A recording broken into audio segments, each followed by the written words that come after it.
إنما السبيل على الذين يظلمون الناس ويبغون في الأرض بغير الحق أولئك لهم عذاب أليم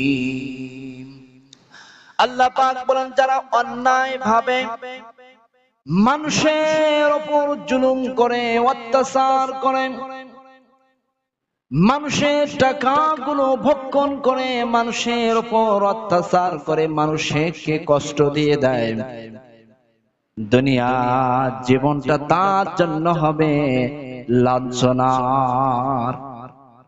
যে মানুষটি মানুষের উপর জুলুম করবে অত্যাচার করবে আল্লাহ পাক বলেন দুনিয়ার জীবনে সে লাঞ্ছনার শিকার হবে। নাউজুবিল্লাহর জোরে বলেন দুনিয়ার জীবনটা তার জন্য হবে লাঞ্ছনা এবং কিয়ামত দিবসে অর্থাৎ আখিরাত জীবনের সর্বশেষ পর্যায়ে কিয়ামত দিবসে আল্লাহ তাআলা তাকে জাহান্নামের কঠিন আযাবের মধ্যে ফেলিয়ে দিবে। নাউজুবিল্লাহর জোরে বলেন। সহজ কথায় যারা মানুষের উপর জুলুম করবে অত্যাচার করবে মানুষকে বিনা অপরাধে কষ্ট দিয়ে দিবে সেই ব্যক্তিটাকে আল্লাহ পাক রব্বুল আলামিন দুনিয়ায় তাকে লাঞ্ছনার শিকার করবেন এবং কিয়ামত দিবসে আল্লাহ পাক রব্বুল আলামিন তাকে জাহান্নামের মধ্যে কঠিন ওয়ালাহুম আযাবুন আলীম কঠিন আযাবের মধ্যে ফেলে দিবে। নাউজুবিল্লাহর জোরে বলেন। বলেন দেখি মানুষের উপর আর জুলুম করা যাবে? অত্যাচার করা যাবে? ছিনতাই করা যাবে? রাহাজানি করা যাবে? ডাকাতি করা যাবে? চুরি করা যাবে? এগুলো করা যাবে না। এগুলো করলে জুলুম হয়ে যাবে, অত্যাচার হবে। তাহলে আল্লাহ পাক রব্বুল আলামিন আমাদেরকে দুনিয়ায় শাস্তি দিবেন এবং আখিরাতে আমাদের জন্য কঠিন থেকে কঠিন যন্ত্রণাদায়ক শাস্তি আমাদের জন্য অপেক্ষা করতেছে। নাউজুবিল্লাহর জোরে বলেন। সম্মানিত প্রিয় হাজিরিন, জুলুম সম্পর্কে আল্লাহর নবী বিশ্ব নবী আখির জামানার পয়গম্বর সহিহুল বুখারীর 3118 নম্বর হাদিসের মধ্যে तमाम পৃথিবীর মানুষদেরকে জানিয়ে দিয়েছেন। আল্লাহর নবী বলেন قال رسول الله صلى الله عليه وسلم من اخذ شبرة من الأرض ظلما يوم القيامة من سبع أرضي। রাসূল পাক সাল্লাল্লাহু আলাইহি ওয়াসাল্লাম বলে কোন ব্যক্তি যদি কারো উপর সামান্য পরিমাণ জুলুম করে অত্যাচার করে কষ্ট দেয় দখল করে নিয়ে নেয় অর্থাৎ দখলদারিত্ব খাটায় শেষ বিচার দিন অর্থাৎ কিয়ামত দিবসে আল্লাহ পাক রব্বুল আলামিন ওই ব্যক্তিটারে কাঁধের উপরে 7 তবক জমি তার গলার মধ্যে ঝুলিয়ে দিবে। তার আর কোনো কিয়ামত দিবসে আর কোনো বাঁচার উপায় থাকবে না। জোরে বলেন নাউজুবিল্লাহ, জোরে বলেন নাউজুবিল্লাহ। কে বলেছেন? রাসূল পাক সাল্লাল্লাহু আলাইহি ওয়াসাল্লাম বলেছেন যদি কোন ব্যক্তি কোন মানুষের উপর জুলুম করে অত্যাচার করে টাকা চুরি করে রাহাজানি করে ডাকাতি করে ছিনতাই করে ধর্ষণের মতো জুলুম অত্যাচারের মধ্যে লিপ্ত হয়ে যায় সামান্য পরিমাণও যদি কেউ করে আল্লাহ পাক রব্বুল আলামিন তার বিনিময়ে তার ঘাড়ের মধ্যে 7 তবক জমিন ঝুলাই দিবে। সেটার যন্ত্রণায় কিয়ামত দিবসে আর রেহাই পাবে না। আচ্ছা বলেন যে কিয়ামত দিবসে যদি আমি আপনি পৃথিবীর সমস্ত মানুষগুলো যদি রেহাই না পাই আর কোথাও কোনো অবস্থায় রেহাই পাওয়ার সম্ভাবনা আছে? কিয়ামত হচ্ছে সেই সমস্ত, কিয়ামত হচ্ছে সেই দিবস, কিয়ামত হচ্ছে সেই সময় যেটা মানুষের জন্য চূড়ান্ত বিজয় সফলতা চূড়ান্ত পরীক্ষার ফলাফল নির্ধারণ করা হবে।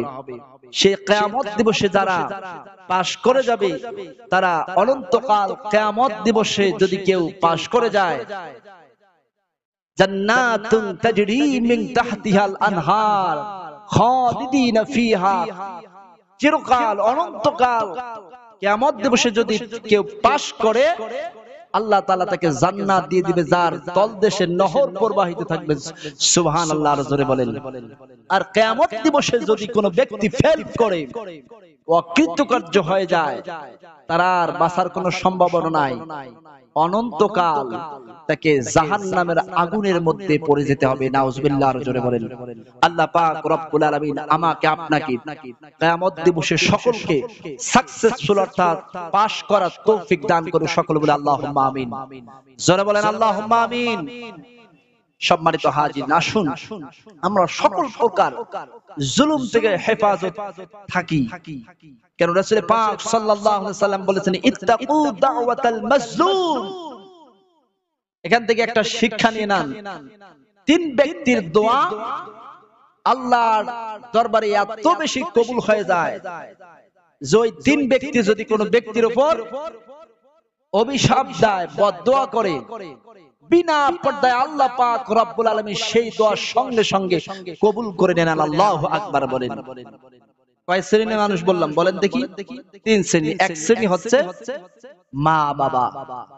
মা বাবা যদি মুশরিকও হয়, আর সেই মুশরিক মা বাবা যদি আমাদের প্রতি অখুশি থাকে, আমাদের প্রতি বেজার থাকে, আমাদের প্রতি যদি অসন্তুষ্ট থাকে, আল্লাহর কসম আপনার নামাজ, রোজা, হজ, যাকাত হাবিতাত আমালুহুম, আল্লাহ পাক রব্বুল আলামিন সমস্ত প্রকার আমলগুলো জাহান্নামের মধ্যে ফেলে দিবে, আমরা অকৃতকার্য হয়ে যাব। নাউজুবিল্লাহ, আর জোরে বলেন।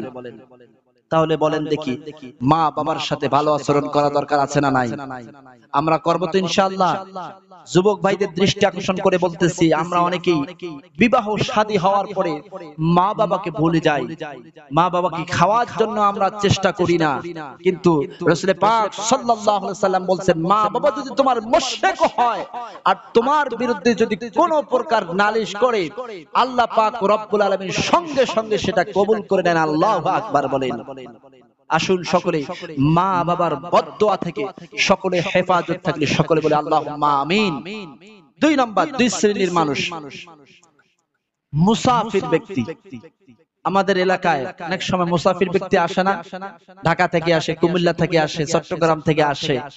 এই মুসাফির ব্যক্তিরা যদিও গুনাহগারও হয়, ওই ব্যক্তিরা যদি আমাদের বিরুদ্ধে আল্লাহর কাছে নালিশ করে, আমাদের বিরুদ্ধে আল্লাহর কাছে বদদোয়া করে, আল্লাহ পাক রব্বুল আলামিন ওই মুসাফির ব্যক্তিদের দোয়া সঙ্গে সঙ্গে গ্রান্টেড করে নেয়, কবুল করে নেয়। আমাদের উপর সেই অভিশাপের জ্বালাময়ী কঠিন শাস্তি আর কঠিন যন্ত্রণা আল্লাহ তাআলা সঙ্গে সঙ্গে নাযিল করে দেয়। সকলে বলি নাউজুবিল্লাহ, আর জোরে বলেন।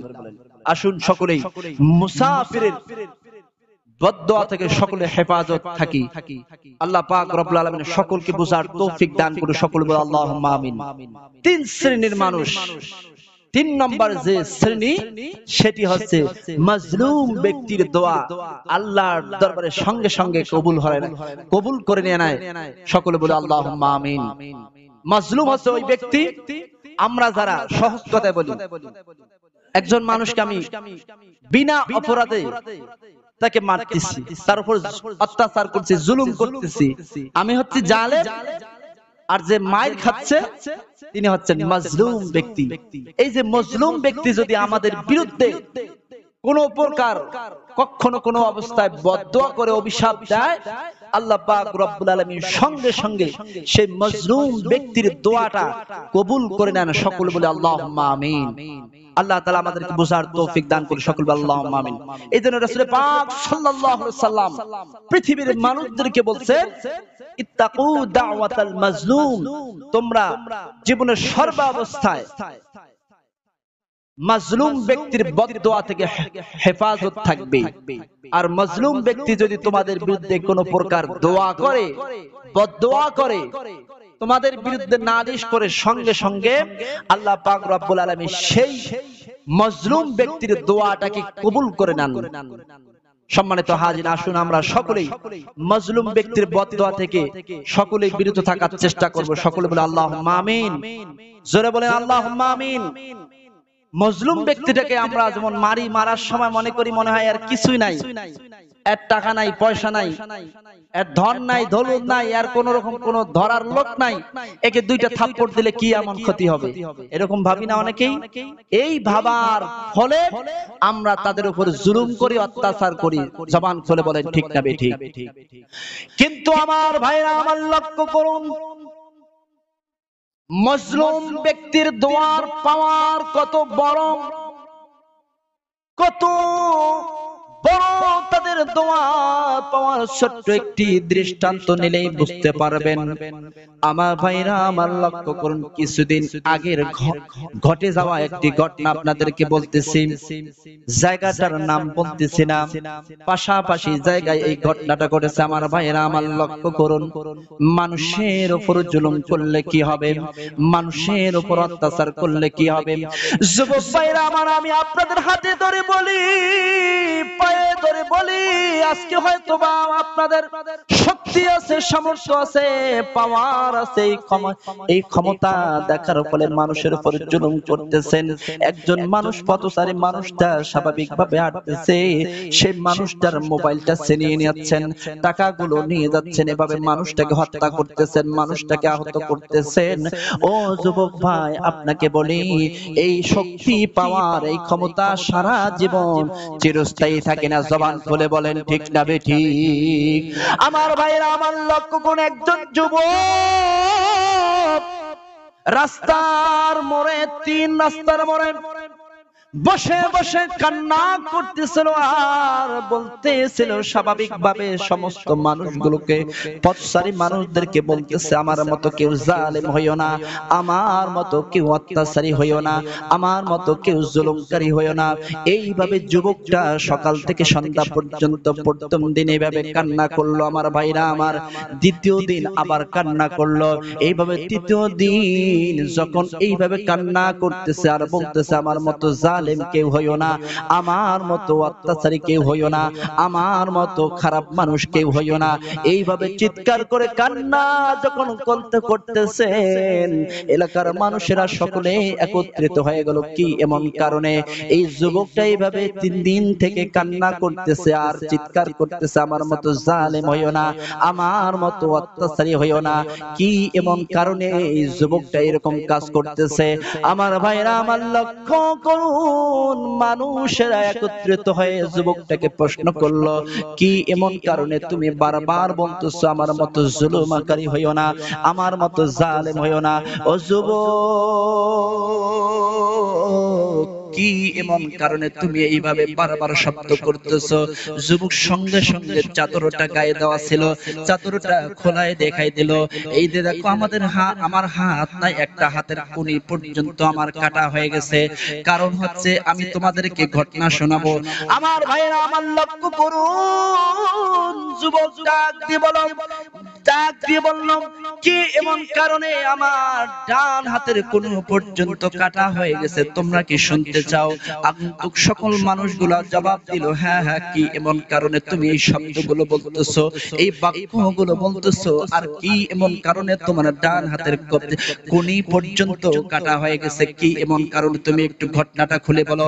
আমার ভাইরা আমার লক্ষ্য করুন, তখন যুবক ডাক দিয়ে বলে, আমি একজন মানুষ, যখন যুবক মানুষ ছিলাম, মানুষের উপর জুলুম করতাম, অত্যাচার করতাম, বিনা অপরাধে মানুষের উপর থাপ্পড় দিতাম, মানুষকে অকথ্য ভাষায় গালিগালাজ করতাম, এমনকি মানুষের উপর ছিনতাই করতাম, ছিনতাই করে মানুষটাকে আহত করে জমিনের মধ্যে ফেলে দিতাম। বলেন দেখি, সমাজের মধ্যে এরকম চিত্র হয় কিনা? জোরে বলেন। ক্ষমতা ছিল বলে মানুষকে হত্যা করেছে, এরকম সমাজে মানুষ আছে না নাই? যুবক ডাক দিয়ে বলল, আমার যখন শক্তি ছিল, সামর্থ্য ছিল, আমার যখন পাওয়ার ছিল, হঠাৎ করে আমি মানুষের উপরে জুলুম করতাম। এক পর্যায়ে এমন একজন মানুষের উপরে এত বেশি জুলুম করেছিলাম, অত্যাচার করেছিলাম। আমি একদিন নদীর কিনারায় হাঁটতেছিলাম, হঠাৎ করে একজন জেলেরকে মাছ ধরা দেখতে পেলাম। জেলের কাছে যখন গেলাম, জেলের কাছে যাওয়ার পরে দেখতে পেলাম একটা বড় বোয়াল মাছ, একটা বড় শোল মাছ, কোন কোন বর্ণনা এসেছে বড় একটা বোয়াল মাছ আমার এই জেলে ভাই ধরেছিল। জেলে যখন এটা খাঁচার মধ্যে রেখে দিয়েছিল, আমি তখন জেলেকে রাগ হয়ে বললাম, আমাকে মাছটা দিয়ে দাও, টাকা দিব না। এইভাবে জেলে কোনোভাবে মাছ দিচ্ছিল না, কান্না করতেছিল। আমার ভাইরা আমার লক্ষ্য করুন, যুবক ডাক দিয়ে সকল মানুষকে ডাক দিয়ে বলল, আমি তখন খাঁচা থেকে টানা হিসরা করে মাছটাকে বের করে নিয়ে হাঁটা শুরু করলাম। পিছন দিক থেকে জেলে গলা কাটা মুরগির মতো লাফাচ্ছিল আর কান্না করতেছিল। আমার ভাইরে ভাই, আমাকে মাছটা দিয়ে দাও, আমাকে মাছটা দিয়ে দাও। 3 দিন থেকে আমার পরিবারের মানুষগুলো অনাহারের মধ্যে সময় পার করতেছে, এইভাবে কান্না করতেছে, হাউমাউ করে কান্না করতেছিল। কিন্তু আমি ওই জেলের মানুষের কথা কান্নপাত করলাম না। আমি সঙ্গে সঙ্গে মাছটা নিয়ে দৌড়ে আসলাম জমিনের মধ্যে। আমার ভাইরা আমার লক্ষ্য করুন, বাড়ির মধ্যে যখন আমি প্রবেশ করলাম, প্রবেশ করার সঙ্গে সঙ্গে প্রিয়তমা স্ত্রীকে ডাক দিয়ে বললাম, স্ত্রী রে, তোমার জন্য একটা বড় মাছ নিয়ে এসেছি, এই মাছটা কুটো তুমি, এটা আমরা সুন্দর করে খাওয়া করবো। আল্লাহু আকবার বলে। বাড়িতে আসলো, স্ত্রীকে ডাক দিয়ে বলল, তোমার জন্য একটা সুন্দর বড় মাছ নিয়ে এসেছি, এই মাছটা রান্না করো, কুটাকুটি করো, রান্না করো, আমরা মজা করে খাবো। সমাজে এরকম যুবক, অনেক যুবক আছে, স্ত্রীকে খুশি করার জন্য হারাম হালাল বিবেচনা করে না। জবান খুলে বলেন ঠিক না বেঠিক? স্ত্রীকে তাকে খুশি করতে হবে, কিন্তু এই যে হারাম খাচ্ছে, জবাবটা কিন্তু তাকেই দিতে হবে। জবান খুলে বলেন ঠিক না বেঠিক? স্ত্রীকে তো দিতে হবে না। স্ত্রীকে 1 পয়সা টাকার একটা পয়সারও হিসাব দিতে হবে না, সমস্ত প্রকার হিসাব দিতে হবে স্বামীকে। আল্লাহু আকবার বলেন। আমরা তো হারাম হালাল বিবেচনা না করে স্ত্রীকে খুশি করার জন্য যা করা দরকার সেটাই করার জন্য পাগল পারা হয়ে বেড়াচ্ছে সমাজের মধ্যে। জবান খুলে বলেন ঠিক না বেঠিক? স্ত্রীকে এভাবে বলল, মাছটা নিয়ে নাও, এই মাছটা তুমি কুটাকুটি করো, আমরা মজা করে খাবো। বর্ণনা এসেছে, আমার ভাইরা আমার লক্ষ্য করুন, বোয়াল মাছটা এরকম হাতের মধ্যে এই যে ধরছে, কামড় দিয়ে ধরছে, কোনোভাবে হাতটা ছাড়া যাচ্ছে না, অর্থাৎ মাছটা এবং হাতটাকে আলাদা করা যাচ্ছে না। স্ত্রী এক পরে যে রাগ হয়ে স্বামীর বগলের মধ্যে পাটা রেখে দিয়ে টান দিয়ে দিল, সঙ্গে সঙ্গে মাছটা খুলে আসলো। অর্থাৎ এই যে মাছ চিমটে ধরছিল আঙ্গুলগুলোতে, মাছটা এরকম সরে আসলো, অর্থাৎ দ্বিখণ্ডিত হয়ে গেল। আমার ভাইরা আমার লক্ষ্য করুন, অনেক বড় লম্বা ঘটনা, সংক্ষেপে আপনাদেরকে শোনাই দেই। মাছটাকে কুটাকুটি করলো, রান্না বান্না করলো, রান্না বান্না করে মজা করে খাওয়ার পরে শুয়ে পড়লো। আমার ভাইরা আমার লক্ষ্য করুন, আল্লাহ আছে না নাই? জোরে বলেন, আল্লাহ আছে না নাই? মজা করে খাওয়া করে শুয়ে পড়লো। ওই পাশে আবার আল্লাহর দরজা খুলে দেখলো। আল্লাহু আকবার বলেন। মানুষের উপরে জুলুম করে মাছটা নিয়ে এসেছে, আল্লাহর দরজা খুলে গেল। আমার ভাইরা আমার লক্ষ্য করুন, হাতটার মধ্যে প্রচন্ড ব্যথা শুরু হয়ে গেল। এমন যন্ত্রণাদায়ক ব্যথা, কোন প্রকার ঔষধ ওই ব্যথা শেষ হচ্ছে না। আমার ভাইরা আমার লক্ষ্য করুন, পরের দিন বিভাগীয় ডাক্তারের কাছে, অনেক বড় লম্বা ইতিহাস। পরের দিন বিভাগীয় ডাক্তারের কাছে গেল। ডাক্তার দেখার পরে এক পর্যায়ে পরীক্ষা নিরীক্ষা করে দেখলো তার কবজির মধ্যে, হাতের আঙ্গুলের মধ্যে ইনফেকশন হয়ে গেছে। ডাক্তার ডাক দিয়ে বলল, আপনার এই হাতের মধ্যে ইনফেকশন হয়ে গেছে, ঘা হয়ে গেছে। এই হাতটা যদি কবজি পর্যন্ত আপনি কেটে না ফেলেন, এই পছানি, এই ইনফেকশন সমস্ত হাতটার মধ্যে ছড়িয়ে যাওয়ার সম্ভাবনা রয়েছে। অতএব আপনাকে হাতটা কাটতে হবে। যুবক ডাক দিয়ে বলল, ডাক্তার সাহেব, এত বেশি যন্ত্রণাদায়ক ব্যথার মধ্যে আমি সময় পার করতেছি, আমার যদি প্রচন্ড পরিমাণে এই ব্যথার কারণে আমার সমস্ত হাতটা যদি কাটা দরকার হয় তারপরেও কাটেন, এই ব্যথা আমি আর সহ্য করতে পারতেছি না। ডাক্তার সাহেব সঙ্গে সঙ্গে হাতের কবজি পর্যন্ত কাটলেন, কাটার পরে ব্যান্ডেজ করে সুন্দর করে পাঠাই দিয়ে দিলেন। আমার ভাইরা আমার লক্ষ্য করে আসার পরে ব্যথা কমানো তো দূরের কথা, ব্যথা আরো তীব্র আকার ধারণ করলো। আল্লাহু আকবার বলেন। আল্লাহ আছে না নাই জোরে বলেন। এখান থেকে শিক্ষা নেন। প্রচন্ড ব্যথা শুরু হয়ে গেল। কিছুদিন পরে আবার ডাক্তারের কাছে শরণাপন্ন হয়ে গেল। ডাক্তার সাহেব আপনি কি এমন কাজ করলেন, আমার তো ব্যথা আরো বাড়লো। ডাক্তার সাহেব পরীক্ষা নিরীক্ষা করার পরে দেখতেছে এই ইনফেকশন কবজি থেকে আরো কিছু দূর পর্যন্ত ছড়িয়ে গেছে। নাউজুবিল্লাহ, আরো জোরে বলেন। এক পর্যায়ে কুনি পর্যন্ত কাটলো। আবার পরবর্তীতে বাড়ি আসার পরে আবার ব্যথা কমলো না, বাড়তে শুরু করলো। এক পর্যায়ে ডাক্তারের কাছে আবার শরণাপন্ন হয়ে গেল। কি এমন কাজ করতেছেন, কি এমন ট্রিটমেন্ট দিচ্ছেন যে ট্রিটমেন্টের কারণে আমার হাতের ব্যথা কমানো দূরের কথা আরো বেশি তীব্র আকার ধারণ করতেছে। নাউজুবিল্লাহ, আরো জোরে বলেন। আমার ভাইরা আমার লক্ষ্য করুন, ডাক্তার সাহেব ডাক দিয়ে রোগীকে বললেন, যুবক ভাই আমার শুনে রাখেন, আমাদের চিকিৎসা বিজ্ঞানের যত প্রকার থিওরি আছে, যত প্রকার চিকিৎসা আছে, আমি একজন অর্থোপেডিক্স ডাক্তার হওয়ার পরে আপনাকে যে চিকিৎসা আমি সর্বোচ্চ চিকিৎসা দিয়েছি, আমাদের আর কোনো থিওরি অ্যাপ্লাই করা আপনার হাতের মধ্যে আর কোনো বাকি নাই। আপনাকে একটু বলতে চাই, এই হাতটা দিয়ে আপনি কোনো প্রকার অন্যায় করেছেন নাকি?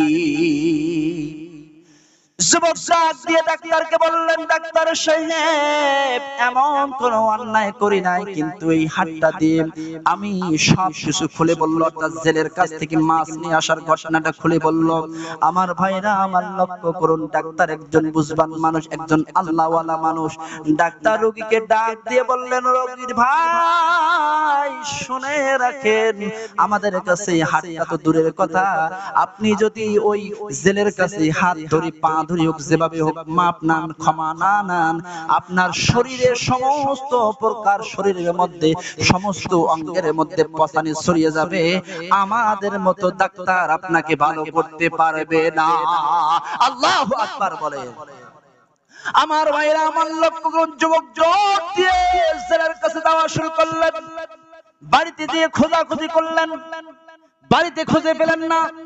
নদীর কাছে যাওয়া শুরু করলেন। নদীর ধারের কাছে যখন গেলেন, আমার ভাইরা আমার লক্ষ্য করুন, নদীর কিনারায় যখন দেখতেছেন ওই জেলে মাছ ধরতেছে, জেলে যখন এই যুবককে দেখতে পেল, ওই যুবক তো একদিন আমার মাছটা ছিনিয়ে নিয়ে গিয়েছিল।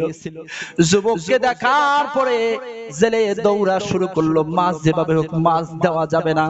আমার ভাইরা আমার লক্ষ্য করুন, যুবক ডাক দিয়ে বলে, ভাইরে ভাই আজকে আমি আপনার মাছ নিতে আসি নাই, আপনার সঙ্গে কিছু কথা বলার জন্য এসেছি। কথা হচ্ছে, ডাক দিয়ে আমার ভাইরা আমার জড়িয়ে ধরলো। জড়িয়ে ধরার পরে বলল, আপনার কাছ থেকে সেদিন যে মাছটা নিয়েছি, আপনি আমার বিরুদ্ধে আল্লাহর কাছে কোনো প্রকার নালিশ করেছেন নাকি? আমার ভাইরা আমার লক্ষ্য করুন, শিক্ষা নান, এখান থেকে মানুষের উপর জুলুম করা যাবে না, অত্যাচার করা যাবে না। বিনা অপরাধে মানুষের উপর শক্তি প্রয়োগ করা যাবে না। মানুষের জমি দখল দেওয়া যাবে না, মানুষের জমি ভোগ করা যাবে না। এখান থেকে শিক্ষা নান, শক্তির প্রয়োগ করা যাবে না। আমার ভাইরা আমার লক্ষ্য করুন, ডাক দিয়ে বলল, আপনি আমার বিরুদ্ধে আল্লাহর কাছে কোন প্রকার বদদোয়া করেছেন নাকি?